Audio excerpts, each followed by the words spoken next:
On va revenir sur une nouvelle étude qui nous démontre finalement que en adoptant un mode de vie plus sain, on peut contrebalancer les risques qui sont notamment associés à la maladie d'Alzheimer. Pour faire le tour de la question, j'ai le docteur Jude Poirier qui est avec moi, expert de l'Institut Douglas pour la maladie d'Alzheimer. Docteur Poirier, bonjour. Bonjour. Et vous me spécifiez aussi que vous êtes celui qui a découvert le gène principal de la maladie d'Alzheimer. Ouais. Donc, un vrai chercheur qui est avec nous ce matin pour parler de cette maladie qui est encore une grande inconnue quand même. Hein?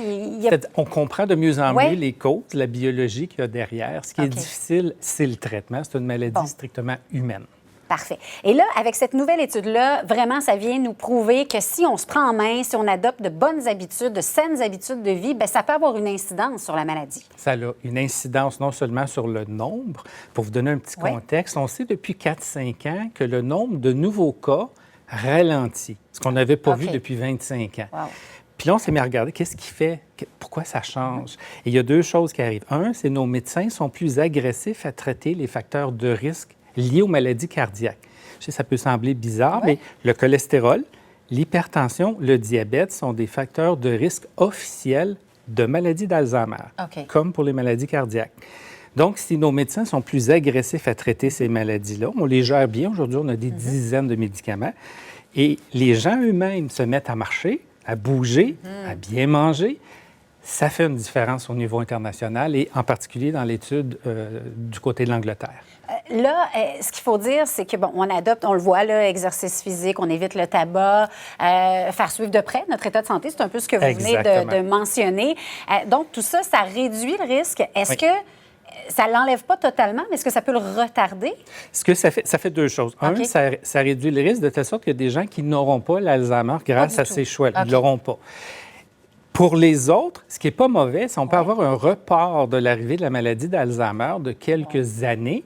En fait, on l'avait vu juste en jouant avec la diète et l'exercice. Ces seules deux variables-là, on pouvait reporter l'Alzheimer de 2-3 ans. Wow. Vous allez me dire, c'est pas beaucoup, 2-3 ans. Quand même, hein? Mais chez la personne âgée qui est plus près de la fin de vie que du début, 2-3 ans de report, ça veut dire 36 % de moins d'Alzheimer.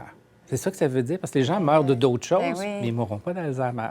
Donc, si on repart de 5 ans l'arrivée de l'Alzheimer, c'est 50 % des cas qui disparaîtraient sur la planète. Donc, c'est faisable. C'est faisable. Et ceux qui, évidemment, l'ont dans leur génétique, qui ont un proche, ont beaucoup plus de risques. Donc, d'autant plus important d'adopter Exactement. un bon mode en fait, de vie. je vous dirais, vous n'avez pas meilleure excuse pour commencer à faire un peu d'exercice.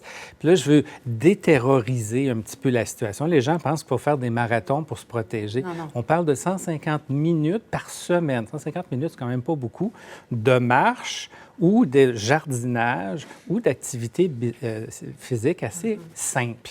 Donc, c'est pas rien d'extraordinaire. Diète méditerranéenne, ça veut dire on essaie d'éviter la viande rouge, les viandes blanches comme le poulet, par exemple, le poisson, et on ne touche qu'à l'huile d'olive. Vous savez, les Méditerranéens ne touchent pas aux autres huiles moins santé. Ils se contentent de l'huile d'olive. C'est assez simple. La maladie d'Alzheimer, elle ne frappe pas autant qu'on soit un homme et une femme. Est-ce qu'on le sait maintenant? On le sait. C'est 2 femmes pour un homme après l'âge de 75 ans. Donc, c'est les femmes qui sont plus à risque d'avoir la maladie que les hommes. Plusieurs raisons, peut-être la plus principale que vous allez comprendre assez facilement, c'est que les facteurs de risque qui causent les maladies cardiaques sont maintenant devenus les mêmes facteurs de risque pour l'Alzheimer. On le sait maintenant.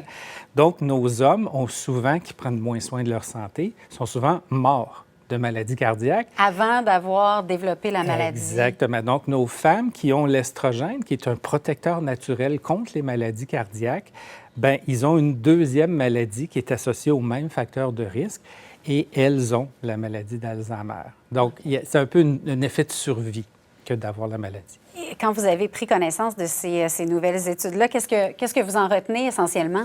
Bien, moi, je vous dirais, on s'y attendait. C'est que là, on le fait avec des grands nombres, 100 000 sujets qui ont été suivis pendant 8 ans.